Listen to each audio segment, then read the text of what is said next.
حلال کھانے کے انعامات۔ بسم اللہ الرحمن الرحیم، نحمد و نصلی علی رسولہ الکریم، اما بعد۔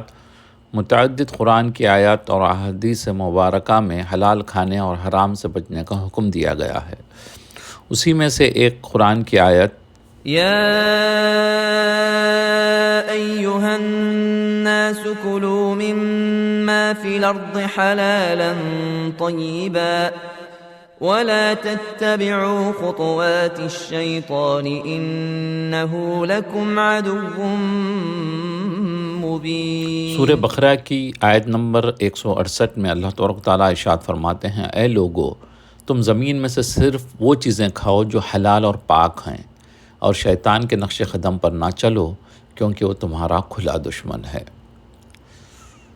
حلال کھانے اور حرام سے بچنے کے لیے احادیث مبارکہ میں نبی کریم صلی اللہ علیہ وسلم نے ارشاد فرمایا کہ جنت میں وہ گوشت اور خون داخل نہیں ہوگا جو حرام سے پلا ہو، اس کے لیے تو دوزخ ہی مناسب ہے۔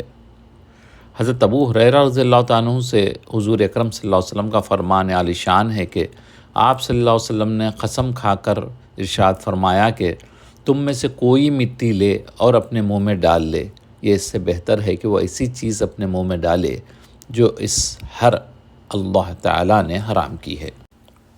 ایک واقعہ آپ کی خدمت میں پیش ہے۔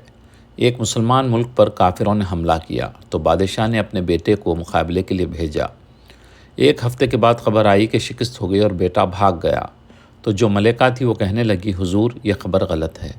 بادشاہ کو بڑا غصہ آیا کہ تو اندر بیٹھ کے کیسے کہہ رہی ہے کہ خبر غلط ہے؟ کہنے لگی، بس یہ خبر غلط ہے۔ ایک ہفتے کے بعد خبر آئی کہ وہ پہلی خبر غلط تھی۔ اللہ تعالیٰ نے فتح دی، دشمن بھاگ گیا، کافر بھاگ گیا۔ اب بادشاہ نے اپنی بیوی سے پوچھا، یہ تو نے اندر بیٹھ کر یہ دعویٰ کیسے کیا تھا؟ یہ تو اس زمانے کے بادشاہوں کی بیویوں کا حال تھا۔ وہ کہنے لگی، جب سے اس کا حمل ٹھہرا میں نے ایک لقمہ حرام تو بڑی بات ہے جس میں شک تھا وہ بھی نہیں کھایا۔ شک والا لقمہ نہیں کھایا اور 2 سال اس کو دودھ پلایا۔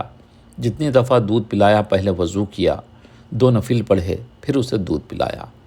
جو بچہ اتنا پاک دودھ پی کے پروان چڑھے وہ بھی کبھی موت کے ڈر سے بھاگ سکتا ہے؟ اگر آپ یہ کہتے کہ شکست ہو گئی اور بیٹا شہید ہو گیا تو پھر میں مان جاتی۔ میں کیسے مان جاؤں کہ ایسا پاک دودھ پی کے کوئی بچہ کافر کے سامنے موت کے ڈر سے بھاگ جائے؟ یہ نہیں ہو سکتا۔ یہ بادشاہ کی بیگمات کا حال تھا۔ آج ہم غور کریں، ہماری کتنی مائیں اس قسم سے اپنے بچوں کو دودھ پلاتی ہیں۔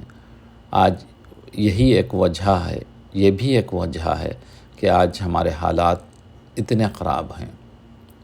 رزق حرام میں بظاہر مقدار میں زیادہ ہونے کے باوجود بھی برکت نہیں ہوتی۔ بعض دفعہ اس مال حرام کی وجہ سے اللہ تعالیٰ اس شخص کو ایسی بیماریوں، پریشانیوں یا ایسی مصیبتوں میں مبتلا کر دیتے ہیں۔ اللہ تعالیٰ کی نافرمانی، ظلم و زیادتی سے کمایا ہوا مال تباہی و بربادی کا سبب بن جاتا ہے۔ اللہ تعالیٰ ساری امت کو حلال اور پاکیزہ رزق عطا فرمائے، آمین یا رب العالمین۔